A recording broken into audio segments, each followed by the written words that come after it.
이완구 국무총리 후보자 인사청문회가 뜨겁습니다.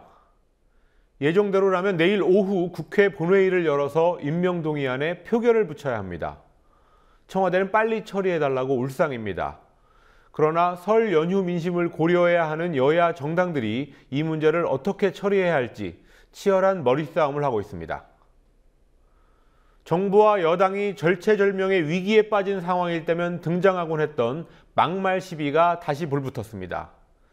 새정치민주연합 정청래 최고위원의 발언을 두고 조중동이 총공격에 나섰습니다.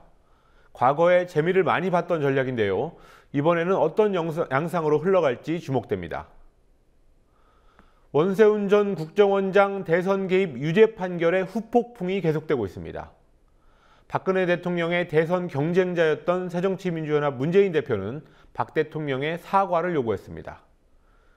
2월 11일 수요일 뉴스K 잠시 후에 시작합니다.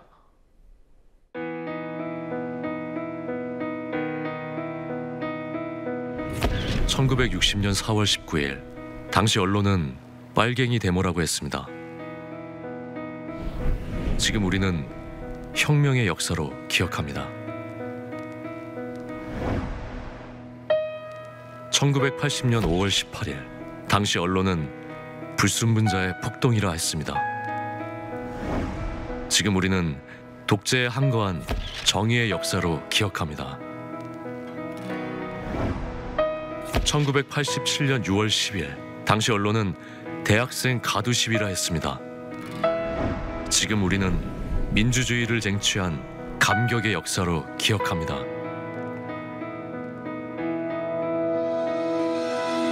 백 없고 돈 없는 노동자, 서민, 학생들이 스스로 타올라 역사를 만들었습니다. 현실은 다시 타오를 것을 요구하고 있습니다. 아니, 이미 타오르고 있습니다.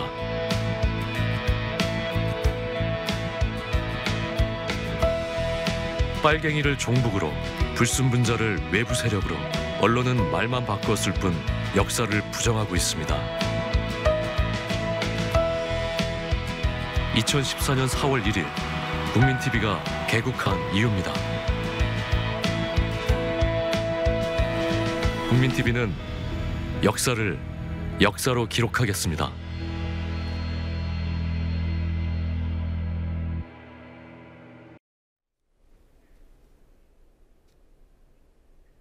이완구 국무총리 후보자의 인사청문회에서는 착오라는 말이 자주 나옵니다.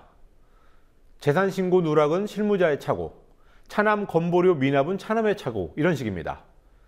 착오와 실수가 가뭄에 콩나듯이 나온다면 그건 그냥 넘어갈 수 있을 겁니다.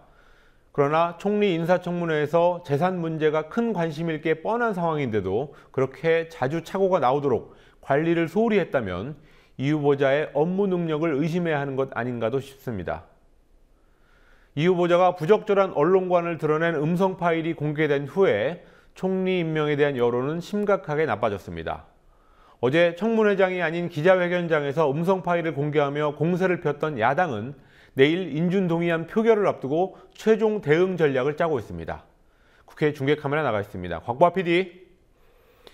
예, 오늘 이완구 총리 후보자 인사청문회 이틀째였습니다. 새정치민주연합이 오후에 긴급 원내대표단 회의를 열었는데요. 청문보고서 채택을 거부하기로 한 겁니까? 네, 최종 결정은 아직 나오지 않았지만 그럴 것으로 예상됩니다. 언론 외압 음성 파일 공개가 결정적이었습니다. 애초 이 후보자 총리 임명의 결사반대 입장은 아니었던 새정치민주연합은 어제와 오늘 청문회 과정에서 언론 외압 의혹, 병역 의혹, 위증 논란 등이 연이어 터지자 임명 반대로 가닥을 잡아가고 있습니다. 민주연합은 오후 5시 긴급 원내대표단 회의를 열어 내일 오전 인사청문 특위 자체를 보이콧하는 방안, 특위에 일단 참석해 보고서 채택을 반대하는 방안, 설 이후로 결정을 미루는 방안 등의 선택지를 두고 논의했습니다. 회의에 참여했던 안규백 원내수석 부대표는 기자들을 만나 당내 회의체나 구성원들로부터 청문 보고서 채택에 대해 부정적인 기류가 강하게 흐르는 중이라고 전했습니다. 민주연합 원내 지도부는 오늘 청문회가 끝나면 청문특위위원들과 논의를 거친 후 새누리당 원내 지도부를 만나 본회의 일정과 보고서 채택 등에 관해 의견을 교환하기로 했습니다. 민주연합은 내일 오전 열리는 긴급의원총회에서 의견을 모아 최종 입장을 내놓을 예정입니다. 새누리당은 내일 오후로 예정된 본회의 일정을 그대로 소화하겠다는 방침입니다.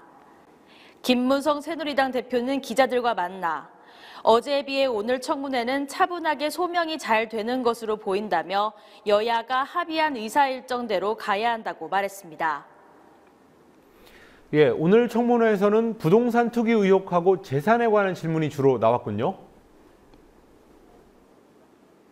네, 오늘 오전 10시에 시작된 청문회는 아직도 진행 중인데요. 오늘 청문회는 이 후보자의 재산 형성 과정이 중점적으로 다뤄졌습니다. 홍종학 민주연합 의원은 이 후보자가 충남도지사 출마 당시 경제적으로 어려웠던 동생에게 빌린 돈 2억 5천만 원의 출처가 명확하지 않다며 불법 정치자금 의혹을 제기했습니다. 이어 진성준 민주연합 의원은 이 후보자가 서울 도곡동 타워팰리스 아파트로 이사가는 과정에서 공직자 재산 신고를 허술하게 해 본인의 재산 규모를 일부러 축소했다는 의혹도 제기했습니다.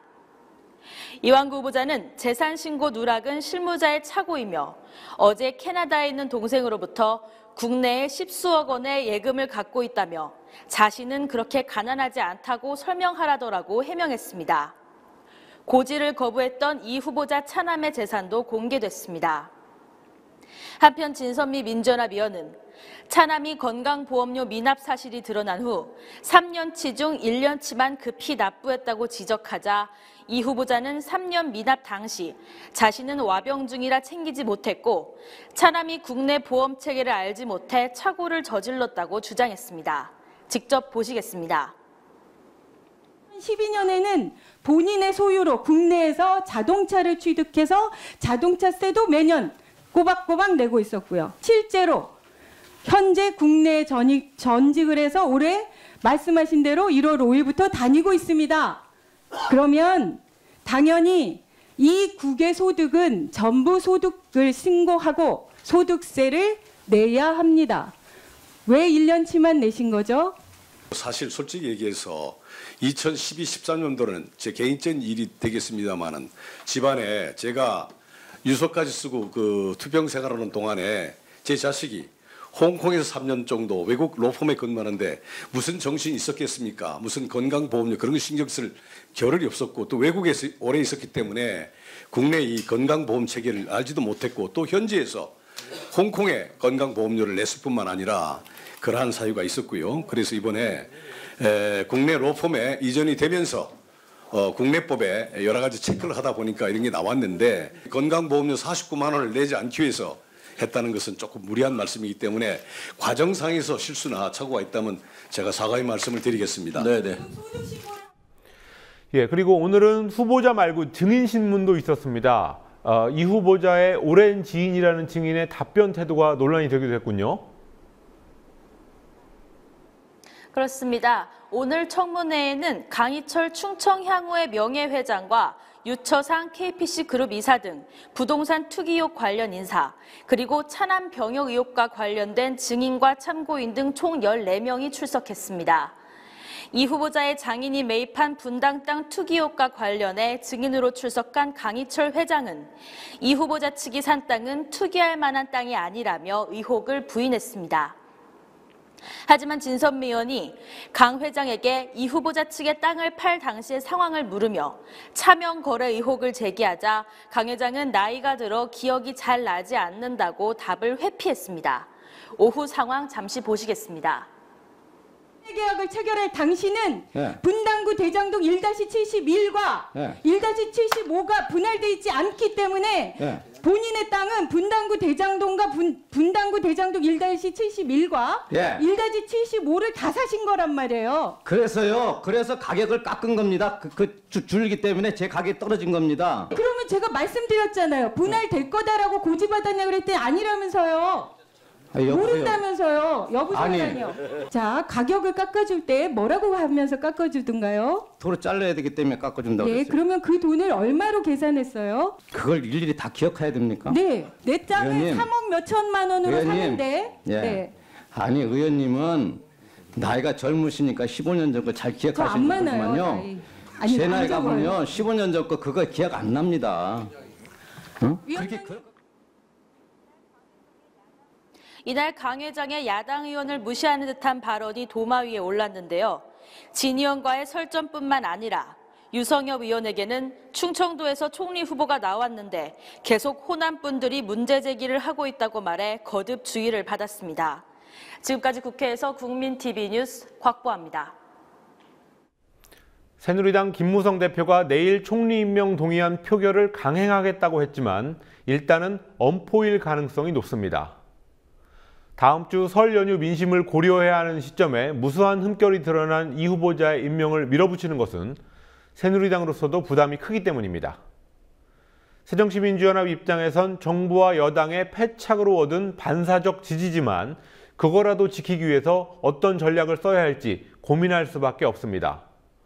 청와대와 여당 그리고 야당이 어떤 수를 구상하고 있는지 김종훈 PD가 짚어봤습니다. 이완구 국무총리 후보자가 기자들과 나눈 부적절한 대화가 어제 녹음 파일째 공개되면서 보수 언론들도 등을 돌렸습니다. 그러나 청와대 입장에선 물러설 수 없는 외통수입니다. 대통령 최저 지지율 기록이 연일 경신되고 국정원 대선 개입 유죄 판결이 나와 정권 정통성마저 흔들리는 상황에서 총리 후보자까지 또 낙마한다면 박근혜 정권으로서는 걷잡을 수 없는 추락을 맞을 수밖에 없습니다. 민경욱 청와대 대변인은 오늘 인준 절차가 원만하게 빨리 진행됐으면 좋겠다는 입장에서 변한 게 없다며 버티기를 예고했습니다. 이완구 후보자가 낙마할 경우 이완구 총리 취임 후 김기춘 비서실장 퇴진이라는 구상도 물거품이 됩니다. 김기춘 실장이 다음 총리 지명과 인준 때까지 자리를 지키면 그 자체로 청와대의 부담입니다. 청와대가 개각과 인사를 총리 취임으로 미루는 배수진을 친 것은 이완구 총리 취임이 성사돼야 한다는 절박함의 표현으로 풀이됩니다. 새누리당은 겉으로는 내일 국회 본회의를 단독으로 열어서라도 임명동의안 처리를 강행한다는 뜻을 밝혔습니다. 김무성 대표와 유승민 원내대표가 오늘 공히 이 같은 계획을 말했습니다. 그러나 속내는 복잡합니다. 이완구 후보자가 총리가 되기에 부적절하다는 여론이 우세한 상황에서 설 연휴 전 임명을 강행할 경우 역풍이 불 가능성이 높기 때문입니다. 여론조사 기관 리얼미터가 그제와 어제 이틀간 전국 성인 1000명을 대상으로 조사한 결과는 임명동의안을 밀어붙이기 어려운 새누리당의 처지를 말해줍니다. 새누리당 지지율 35.9%, 민주연합 지지율 33.2%로 민주연합이 턱 밑까지 쫓아왔습니다. 새누리당으로선 이완구 후보자가 자진 사퇴하는 것이 최선의 방법이지만 청와대의 현재 기류로 볼 때 현실이 되기 어려워 보입니다.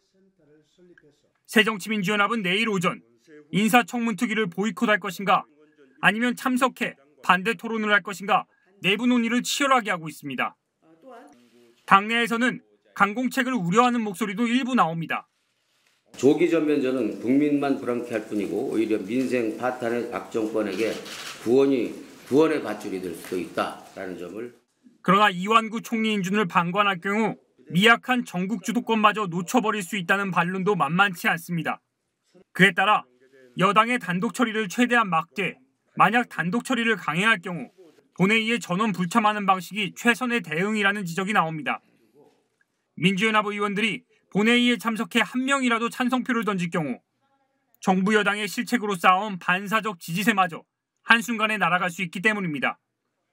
새누리당 쪽에서 이완구 총리 임명과 김기춘 실장 사퇴를 가지고 야당의 거래를 요구할 가능성도 있습니다. 그러나 민주연합 산하 민주정책연구원이 조사한 결과 이완구 총리 부적격 여론이 53%로 나온 상황에서 야당이 그 같은 거래에 응하기는 쉽지 않아 보입니다. 국민TV 뉴스 김종훈입니다. 어제와 오늘 이완구 총리 후보자 청문회에서는 이 후보자를 온몸으로 엄호하는 새누리당 의원들의 모습이 눈에 띄었습니다. 지상파 방송들이 인사청문회를 생중계한 것을 보면 시청률이 좀 나온다는 얘긴데요. 혹시 여당 의원들의 이런 모습에 시청자들이 흥미를 느끼는 건 아닌가 그런 생각마저 들 정도였습니다. 청문회 장면 잠시 보시겠습니다. 저 오늘 가서 집에 가서 한번 물어봐야 합니다. 건강보험료를 어떻게 계산하는지 저도 잘 모릅니다. 솔직히 집에 가서 한번 다시 물어보고 보험공단에 왜 어떻게 하는지 가서 물어봐야 됩니다. 대개 시민들은 건강보험료를 얼마 내라고 하면 냅니다. 대개. 그게 과다하다고 생각하면 다시 가서 확인하는 분도 있고 건강보험료를 얼마 내는지 저 시민들한테 물어보면 압니다. 시민들이 과연 건강보험료를 평상시 어떻게 하는지 여기 국회의원 중에 대부분이 건강보험료 얼마 내는지 대부분 모르실 겁니다. 저도 잘 모릅니다. 사실. 제가 어제 저녁 12시 끝나고 돌아가는 길에 많은 분들이 문자를 주셨고 또 많은 분이 전화를 주셨습니다.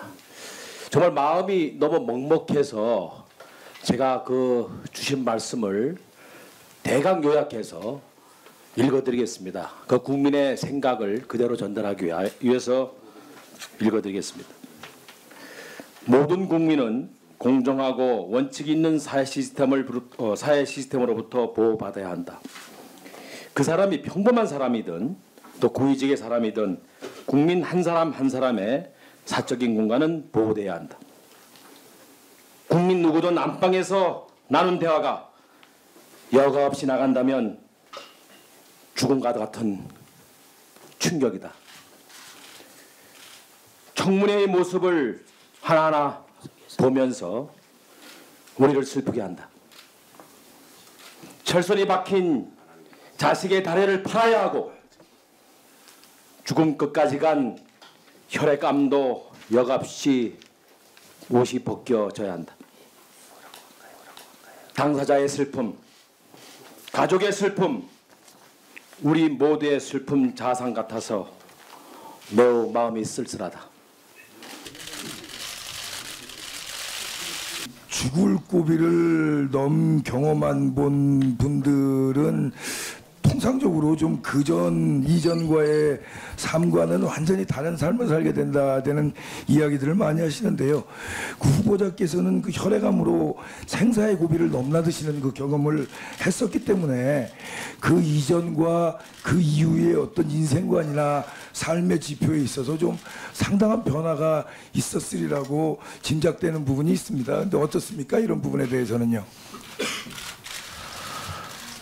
2012, 13년도에 말씀대로 혈액암으로 유서까지 써놓으면서 병마와 싸웠습니다. 후보자께서 평소 언론의 자유를 강조해 오셨습니다. 이번 녹취건으로 인해서 평소 후보자께서 가지고 계시는 언론관의 오해를 받는 것은 좀 참으로 안타까운 생각이 듭니다.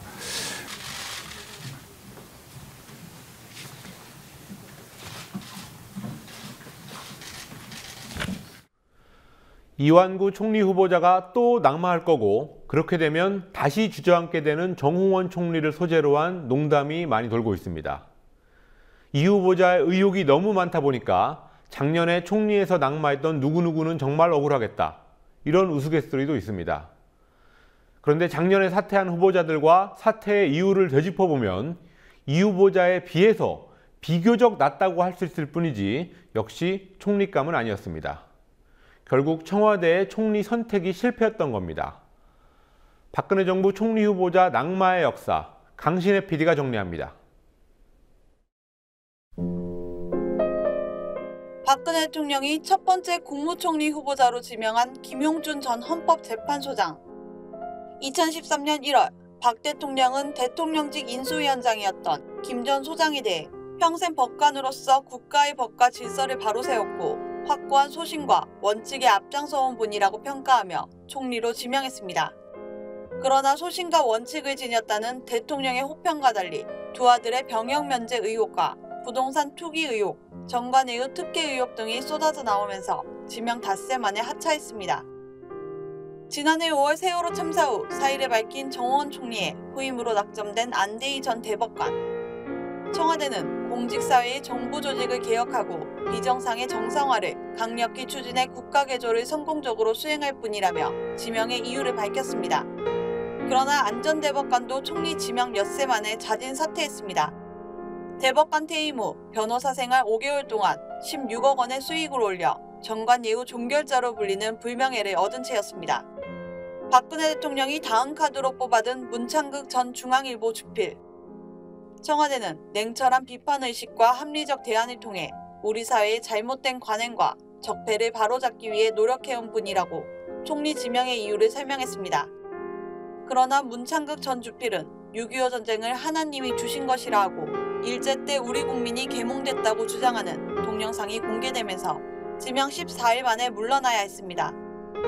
문창극 후보자가 낙마하고 정확히 7개월이 경과한 지난달 24일 청와대는 이완구 새누리당 원내대표를 총리 후보자로 지명했습니다.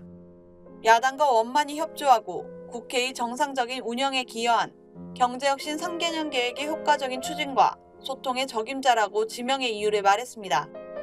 그러나 얼마 후 이 후보자는 차남의 병력 면제 의혹을 시작으로 부동산 투기 의혹, 황제 특강 의혹, 국보의 근무 경력 등 다양한 논란에 휩싸였습니다.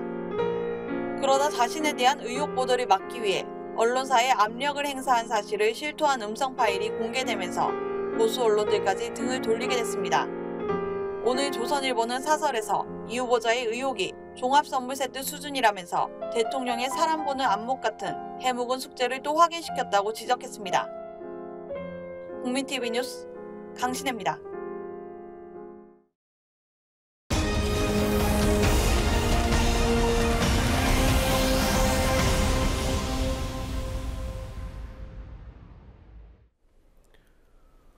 삼성의 노조 와해 전략이 담긴 S그룹 노사 전략이라는 문건, 재작년에 심상정 의원이 공개했었는데요. 얼마 전에 검찰이 출처를 알 수 없다는 이유로 무혐의 처분을 내렸습니다.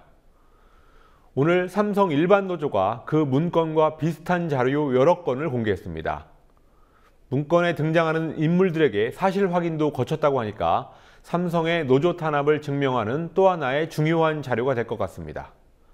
성지훈 PD가 취재했습니다. 삼성 일반 노조가 오늘 공개한 문건의 일부입니다. 삼성 SDI에서 과거 인사 업무를 담당했던 사람이 노조에 제보한 이 문건에는 SDI 노동자들이 지난 2007년 한 식당에 모인 정황을 자세히 기록하고 있습니다.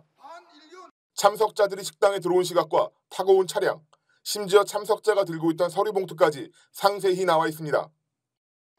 삼성캐피탈 인력개발팀이 작성한 것으로 추정되는 또 다른 문건도 공개됐습니다. 삼성캐피탈 노동자가 구청에 노조 설립 신고서를 제출하는 과정이 시간대별로 자세히 기록되어 있습니다. 특히 이 문건엔 삼성캐피탈 사측이 설립 신고서가 접수된 구청의 사후 방문에 상황을 파악했고 구청과 최대한 시간을 끌기로 협의했다는 말도 적혀 있습니다. 삼성 일반 노조는 오늘 오전 서울 서초동 삼성 본관 앞에서 기자회견을 열어 이 같은 문건을 공개하면서 삼성 SDI가 일부 직원들을 수시로 사찰하며 사생활까지 감시했다고 주장했습니다.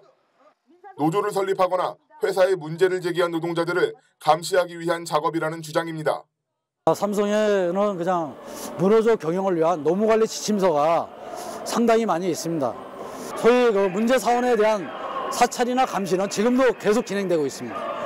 삼성이 그 문호조 경영에 대한 변화를 가져오려고 사회적인 인정을 받으려고 한다면 자신들이 지난 수십 년 동안 자행했던 문호조 경영을 위한 노동자 탄압, 인권유린 사찰에 대해서 먼저 인정을 하고 사과하고 반성을 하고 나서 삼성 일반 노조가 공개한 문건에는 이 밖에도 노조 설립을 시도하거나 유인물을 제작, 배포한 문제사원, 이른바 MJ 사원들을 격리 조치하기 위한 격리조 편성과 이를 담당할 책임 간부들의 명단도 들어있었습니다.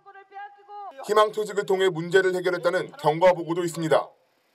삼성 일반 노조는 이 문건이 노동자들의 인격권을 침해했다며 손해배상 민사소송을 제기할 계획이라고 밝혔습니다. 기자회견 전에 이 문건에 등장하는 사찰 피해자들에게 진위 여부를 물어 문건 내용이 사실임을 확인했다고도 말했습니다. 지금 입수된 문건은 2001년, 2002년, 2007년 이렇게 문건들이 있었습니다. 그런데 지금 보면은 부당노동 행위라든가 뭐 이런 것과 관련돼 가지고 이거를 이 형사 처벌을 할 수 있는 공소시효가 지금 문제가 됐습니다. 그러나 민사상 불법 행위로서는 성립할 수 있다는 것이 저희의 판단이었습니다. 하지만 삼성 측은 문건 작성 시기가 2001년과 2007년으로 시간이 많이 지나 진위를 확인하기 어렵다는 입장을 내놨습니다. 해당 문서는 2002년이랑 2007년에 지금 작성된 건이고요. 시기상으로 많이 지난 부분이기도 하고 당시에 재직하시던 분들도 관련 분들도 많이 퇴직을 하셔가지고 현재로서는 지금 문서 진위 여부조차도 좀 확인하기 좀 힘든 상태입니다. 법무적인 문제는 저희가 뭐 성실히 임해야겠죠. 그 결과에 따라서 그 다음 말씀을 드릴 수 있을 것 같습니다. 삼성의 노동자 사찰 의혹은 처음이 아닙니다. 2013년에도 심상정 정의당 의원이 S그룹 노사전략이라는 문건을 공개했습니다. 총 110쪽 분량의 이 문건에는 노조 설립 상황이 발생하면 조기 와해하고 고사시키라는 지침 등이 들어있었습니다. 검찰은 1년여간 이 문건의 진위 여부 등을 수사했으나 지난달 27일 결국 출처를 알 수 없는 문건이라며 무혐의 처분을 결정했습니다. 국민TV 뉴스 성지훈입니다. 오늘 조중동 보수 언론들이 일제히 공격한 정치인이 있었습니다. 새정치민주연합의 정청래 최고위원입니다. 정청래 최고위원이 박정희 전 대통령을 히틀러에 비유했다는 겁니다. 종편들도 하루 종일 이 문제를 얘기거리로 삼았습니다. 정권의 위기에 처할 때마다 국면 전환을 위해 이용되던 소위 막말 시비가 다시 시작됐습니다. 이런 공격이 노리는 효과는 분명하고 과거에 톡톡히 재미를 봤습니다. 조아라 PD가 보도합니다.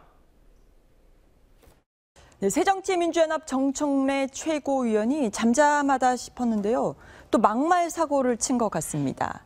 보수 언론들이 새정치민주연합의 정청래 최고위원을 향한 맹폭을 게시했습니다. 문재인 대표가 박정희 전 대통령 묘역을 참배한 데 대한 정 최고위원의 비판 발언을 물고 늘어졌습니다. 독일이 유대인의 학살에 대해서 사과했다고 해서 유대인이 가서 유대인 학살 현장이나 아니면 히틀러 묘소에 가서 참배할 수 있겠습니까? 일본이 우리에게 사과한다고 했다고 해서 우리가 야스쿠니 신사 가서 참배하고 천황 묘소에 가서 절할 수 있겠습니까? 조선일보, 중앙일보, 동아일보도 오늘 약속이나 한 듯 기사와 칼럼, 사설을 통해 정 최고위원의 발언을 다뤘습니다. 파문, 막장, 막말 등의 단어가 제목에 어김없이 들어갔습니다. 박대출 새누리당 대변인도 증오의 수준이 도를 넘었다면서 전직 대통령을 히틀러에 비유하고 묘역을 야스쿠니 신사에 빗댄 것은 역사 부정이고 자기 부정이라고 거들고 나섰습니다.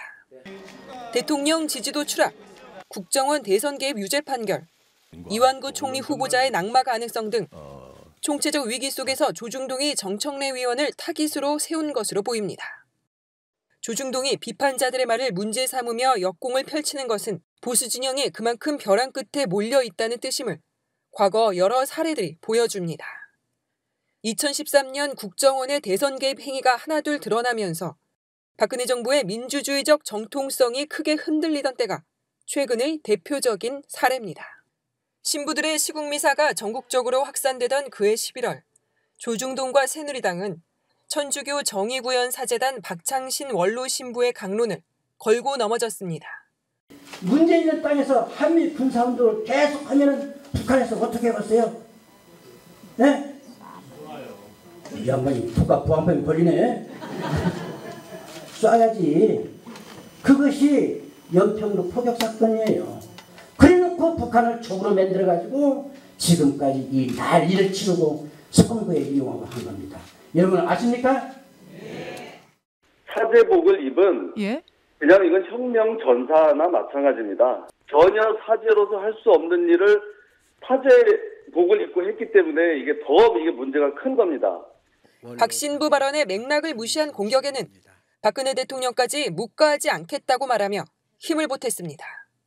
그보다 4개월 앞서서는 귀태 발언이 있었습니다. 그 책의 표현 중에 하나가 귀태라는 표현이 있습니다.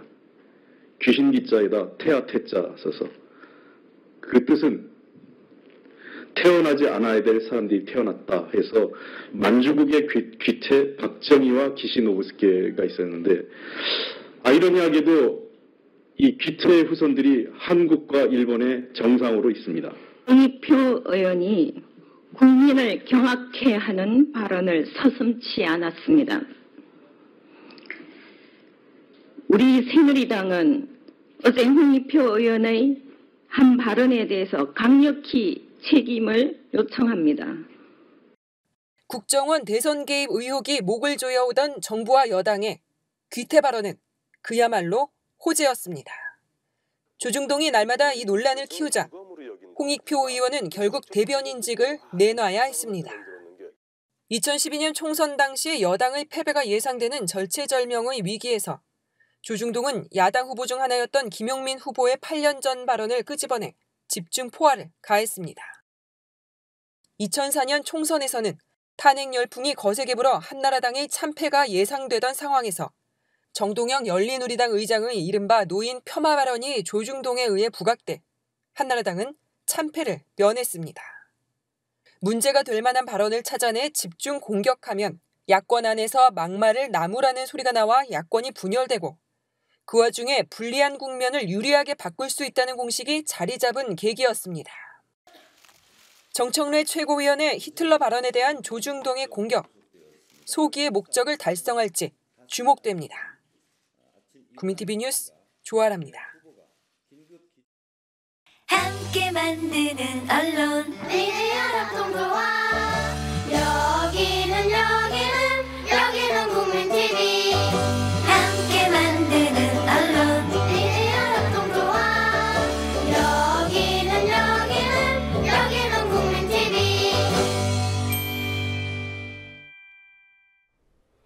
문재인 새정치민주연합 대표가 박근혜 대통령을 향해 사과하라고 요구했습니다. 국정원의 정치 댓글 공작이 공직선거법 위반으로 판명된 만큼 대통령이 직접 입장을 밝혀야 한다는 겁니다. 대선 당시 댓글 의혹을 제기한 민주당을 향해서 책임지라던 박근혜 대통령의 말이 박 대통령에게 돌아간 셈입니다. 오늘 뉴스리뷰 첫 소식은 원세훈 판결이 불러온 정치권 파장입니다. 노주민 PD입니다. 어서 오십시오. 안녕하십니까. 예, 문재인 대표가 이른바 이 원세훈 판결 이후에 가장 강경한 표현을 오늘 썼군요. 네, 문재인 대표는 이번 판결로서 국가기관의 대선 개입이 증명됐다면서 박근혜 대통령이 사과해야 한다고 주장했습니다. 오늘 아침 새정치민주연합 최고위원회의에서 한 말인데요. 문 대표를 비롯해서 회의에 참석한 민주연합 지도부는 일제히 정부를 향해서 입장 표명을 촉구했습니다. 회의 현장 잠시 보시겠습니다. 이미 확인된 사이버 사령부의 대선 개입과 또 남북 정상 대화로 불법 유출 및 악용과 함께 종합해서 보면 국가기관들의 전방위적인 대선 개입이 확인된 셈입니다. 이명박 정부에서 저질러진 일이지만 박근혜 대통령도 이 문제에 대해 사과해야 마땅하다고 봅니다. 국정원 댓글 사건이 허위 사실이라면 문재인 후보가 책임져야 된다라고 말했습니다. 이제 상황은 180도 바뀌었습니다. 댓글 사건은 진실이었고 그리고 국정원은 조직적으로 계획적으로 대선에 개입한 불법 대선 부정선거였으니 서울고등법원의 판결문에 명확하게 나와 있습니다. 박근혜 대통령께 묻겠습니다. 박근혜 대통령은 어떻게 책임을 지실 겁니까? 예, 이 문제에 대해서 새누리당은 어떤 말이 나왔습니까? 네, 새누리당은 물론이고요. 청와대 역시 원세훈 판결 2심에 대해서는 추가 입장을 밝히지 않고 있습니다. 예, 원세훈 전 국정원장 같은 경우는 대법원에 상고할 예정이죠? 네, 원 전 원장의 변호인인 이동명 변호사는 빠르면 내일 대법원에 상고장을 제출하겠다고 밝혔습니다. 원 전 원장 측은 공직선거법 위반 혐의가 무죄라고 판단한 1심 판결을 근거로 대법원 판결에 희망을 걸고 있는 것으로 전해졌습니다. 예, 다음 소식입니다.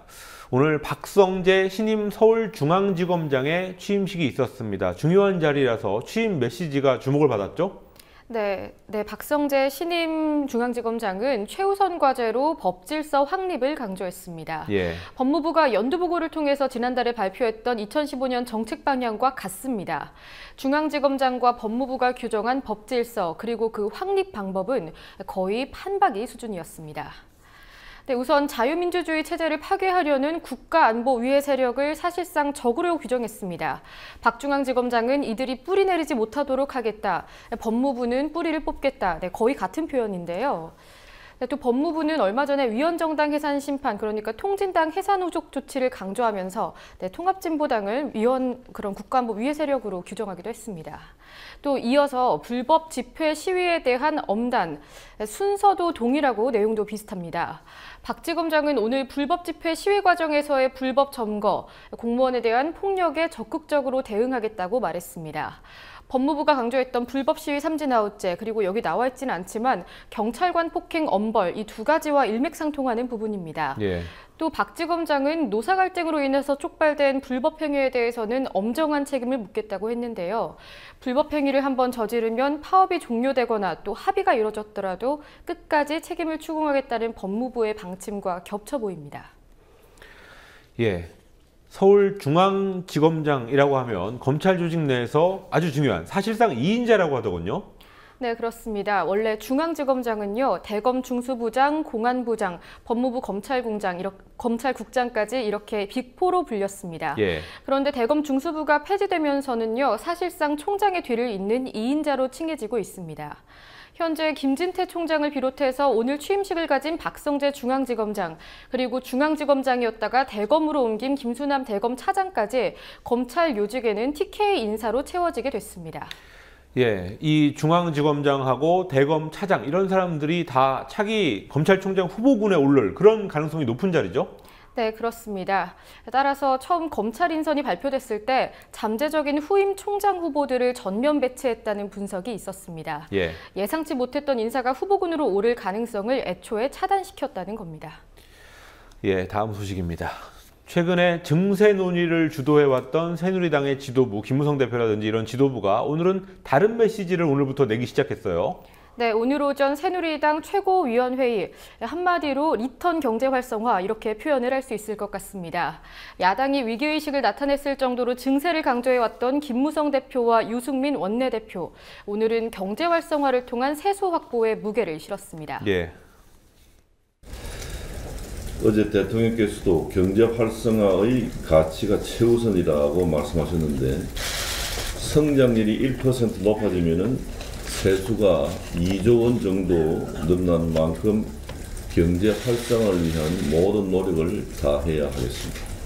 대통령께서 강조하신 경제 활성화를 위한 입법은 적극 뒷받침하겠습니다. 정세 없는 복지라는 틀에 갇히면 앞으로 상당히 어려워지니까 이 문제에 대해서 유연하게 대처하자고 건의했습니다. 예, 그동안 세금 논의를 주도해왔던 이 두 사람이 이렇게 말을 바꾼 걸 보면 어제 당청 회동이 아무래도 영향을 미친 걸로 보이네요. 네, 아무래도 그런 것으로 보입니다. 예. 오늘 김 대표와 유 원내대표가 당정청 간의 합의 협조를 강조한 만큼 당분간은 정부 방침을 거스르면서까지 증세를 강행할 일은 없어 보입니다. 예. 새정치민주연합은 이에 대해서 경제 활성화 구호를 내세워 물타기 하지 말라고 비판했습니다. 유은혜 새정치민주연합 대변인의 브리핑 내용입니다. 사상 최대 세수 결손은 낙수효과론이 거짓이라는 것을 말하는 것이다. 대책 없는 구호인 경제 활성화로는 서민 경제도 복지도 해결할 수 없다면서 정부 여당을 비판했습니다. 또 한편으로는 시민사회단체들의 법인세 인상 요구도 계속되고 있습니다.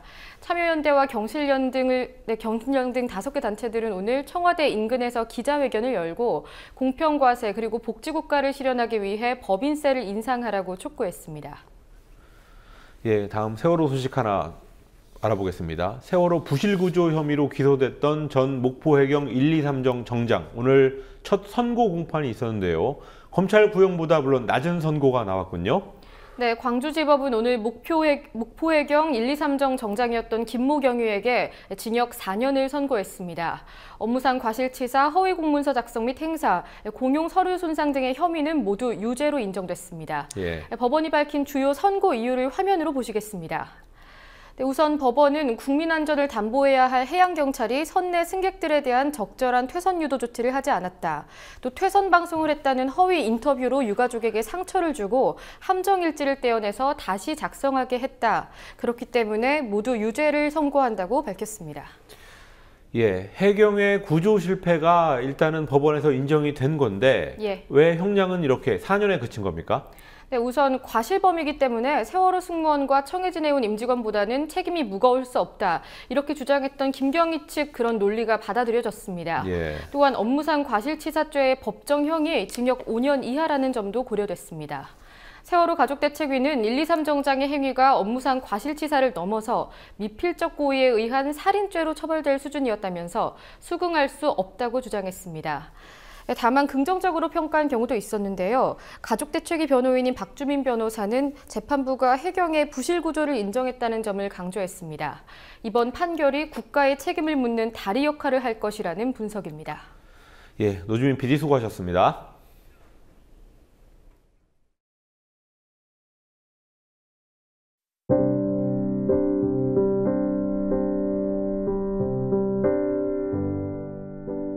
나이가 그래 그런지 어린아기 사진을 많이 보게 됩니다.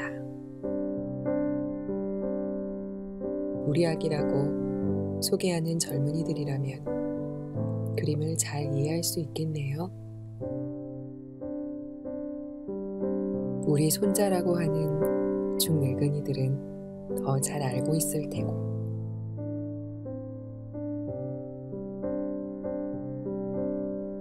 아기가 귀해졌습니다.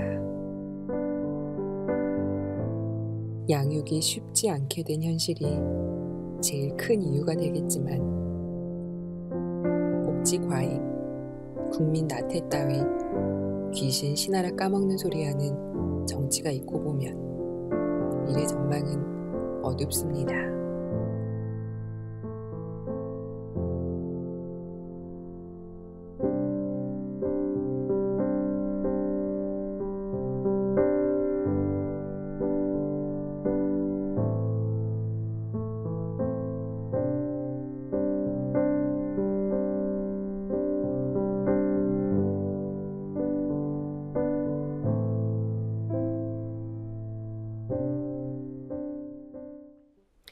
(2월 11일) 뉴스K 마치겠습니다. 시청해주신 여러분 고맙습니다.